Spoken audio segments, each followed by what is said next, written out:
So lobbying for cabinet positions by the new ANC NEC has already begun, and while there are some expected changes, questions are being raised about the future of senior ministers who did not make the cut back into the NEC. The president is expected to replace Deputy President David Mabuza with the ANC's new Deputy President, that's Paul Mashatile, among others. However, he's also under pressure to decide whether his outspoken critics will be removed from cabinet and what will happen with his senior ministers who did not get re-elected. Govan Whittles is taking a look at that story for us, and he joins us this afternoon to talk through possible scenarios. Govan, so what we do know is that there's at least one position that is vacant, and that's public service and administration after Ayanda Dlodlo left. We are expecting that Fikile Mbalula, since taking up the Secretary General position of the ANC, which is full-time, will vacate that post or at least get replaced. Yeah, that's right. Those are the expected changes, and that'll make room for some of the new people who were elected higher up in the NEC. This is really the big political story South Africa is looking at now. The ANC conference hasn't adjourned properly yet. It'll reconstitute, but it's merely to adopt its constitution and to have a formal declaration. Now that the elections are done, we do get a sense of who the new leaders are within the NEC that are expected to ascend to cabinet, for lack of a better term, and they also come with some surprises. Traditionally, the election of a president at an ANC conference would be followed by a reshuffle. Last time we saw, when the president was elected into his first term, he surprisingly put the person he was running against, Dr. Nkosazana Dlamini-Zuma, into that powerful Cocta position. She's held that position for the last 4 years. And if she continues towards the general election, it'll be a sign of the president again trying to consolidate the members of the ANC despite some of the critics or criticism that he's faced. But the three changes we know for sure are going to happen are that the Paul Mashatile is likely to come in as the deputy president. There are already murmurs from within the ANC that they want that to happen as soon as possible, some quicker than others. But whether or not he'll act against Dr. Dlamini-Zuma, and particularly Lindiwe Sisulu, and then maybe a candidate that's been overlooked, Phumulo Masualle, who's the Deputy Minister of Public Enterprises, who had essentially run as Dr. Mkhize's running mate in the election against the president, will give us an indication of how he plans to deal with what was clearly dissent at the conference and a clear rallying of a slate which appeared to be in violation of the ANC's election rules not to have such slates. So those are the expected changes, but of course there's another element here. Yeah, and maybe I'm curious, right? So we'll get into more of it, but traditionally, is it that the president of the party chooses members from the NEC to occupy cabinet positions? Because then you think of the likes of Lady Pando, Tula Singlesi, Pravin Gordhan, those amongst others who didn't make the cut for the NEC position. Then what happens to their posts? That's really where the discussion is at the moment. We understand that there are already questions being raised from within the NEC and the alliance partners who are very close to the ministers that you've mentioned. So what's happening right now is questions whether they should complete their term up to 2024 or whether the new members of the NEC, the younger members, should be brought in to take over the portfolios towards the 2024 election. And the contestation is really about what to do with the, say, top 10 senior members of the NEC who have government experience, such as Sihle Zikalala, the former Premier of KwaZulu-Natal, and then the former Premier of Gauteng, David Makura, where the expectation is that they'll be coming into cabinet. What do they do in the 18 months leading up to the 2024 election if the president doesn't include them in the cabinet? And if he does keep the cabinet members, Dr. Naledi Pando, that's Dr. Bladen Zamande, as well as perhaps Tula Singlesi, the head of the Labour Department, who didn't get enough votes to be nominated for the NEC, and then of course Pravin Gordhan, the Department of Public Enterprises Minister. It will really give a signal that there's a handover here. But what we know about our president is that even when he's expected to rein in whole-scale changes, he's been very cautious in strategic departments not to make those changes, especially where it appears that he could have made it to deal with his opponents. His track record shows that he doesn't do that. And this time, it looks like his office is saying he'll be very careful not to create an impression that he's purging people who had not been elected or those that opposed him in the ANC election. So he's likely to continue keeping his opponents in the cabinet, even though they may have been some of his harshest critics. But he is likely to also make room for those senior provincial government leaders who have a strong lobby at the moment for them to be deployed into the cabinet, so that the cabinet is a better reflection of essentially what they say is a reformed NEC, with a much younger, more energetic group of people, which they believe should be leading the NEC and the government towards the 2024 elections.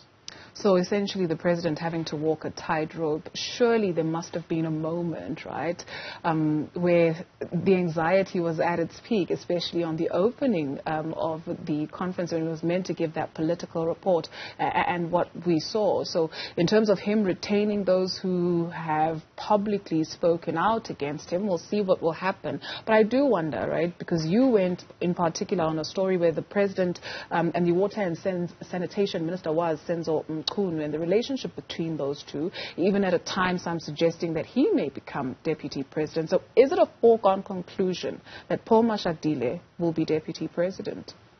Yeah, I think that's something we can bank on in the ANC at the moment, or at least we can bank on the ANC to push for that with its entirety. And we know that Paul Mashatile has the support of the entire NEC for him to become the deputy president of the party, barring maybe 1, 2 or 3 leaders who may have reservations. But there is a sense that the conference outcomes did indicate a swell of support for him to ascend to that position. It certainly looks like his allies are pushing for that right now.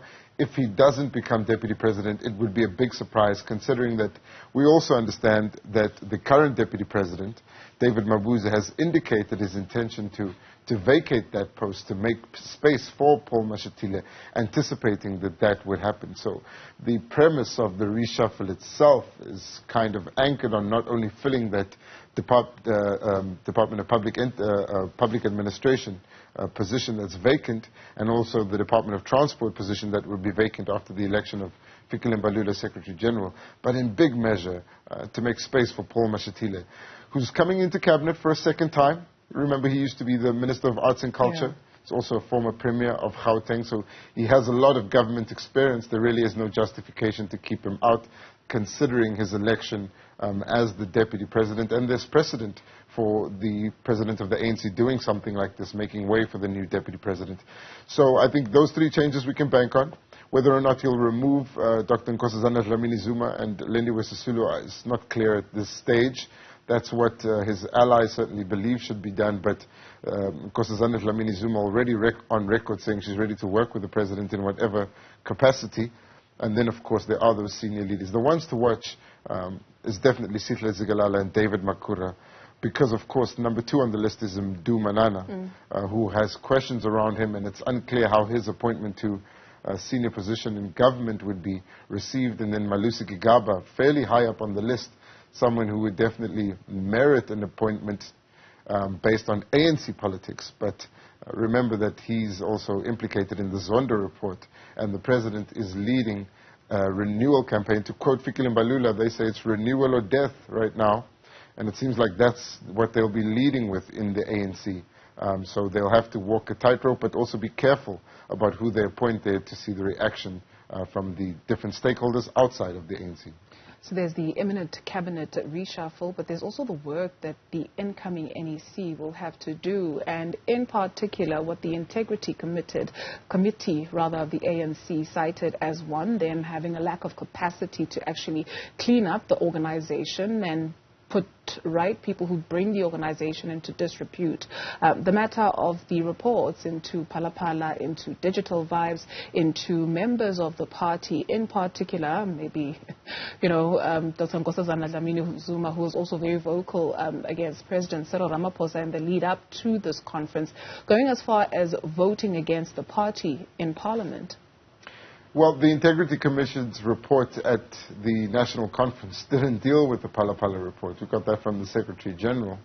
That's interesting because they said that they only spoke about the Integrity Commission's report as reflected in the organizational report, which is really just an overview indicating that they called 55 members over their term, and a majority of them had been found guilty of bringing the party into disrepute, that they've numbered the amount of people who were implicated in the Zondo Commission report as 97 and expect them to appear before the Commission.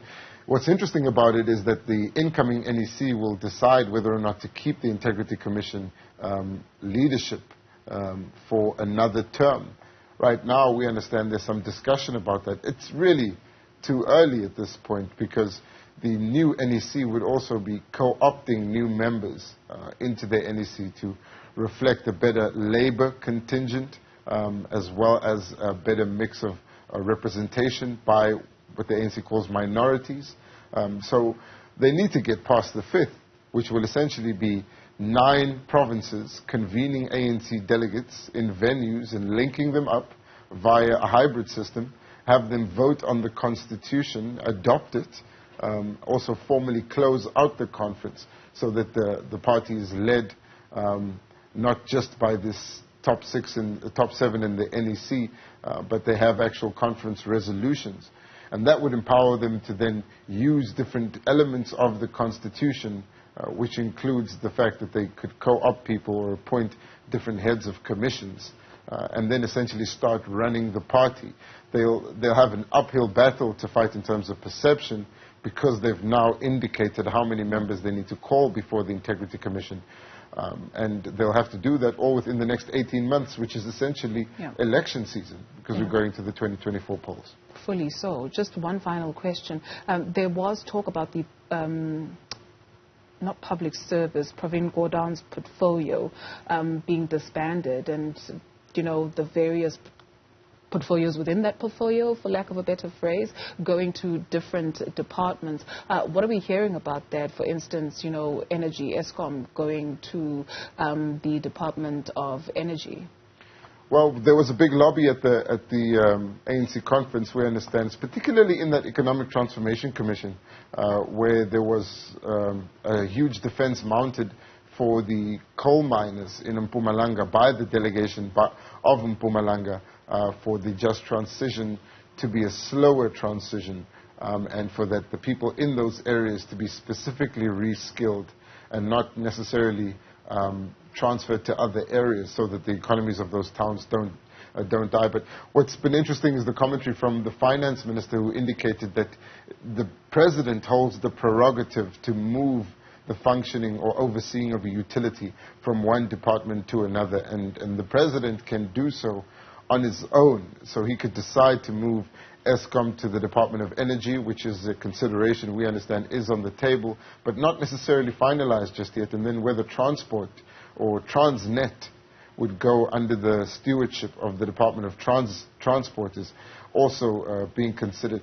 What's interesting about the Minister Pravin Gordhan and the Department of Public Enterprises is that ESCOM doesn't have a CEO at the moment, and the Finance Minister had said that by the time he delivers the budget speech, ESCOM will have a CEO. So even as there is this contestation for new members of the NEC to be appointed into cabinet, we're likely to see Pravin Gordhan still playing a really important role in at least the appointment of an ESCOM CEO before the budget speech is delivered in February.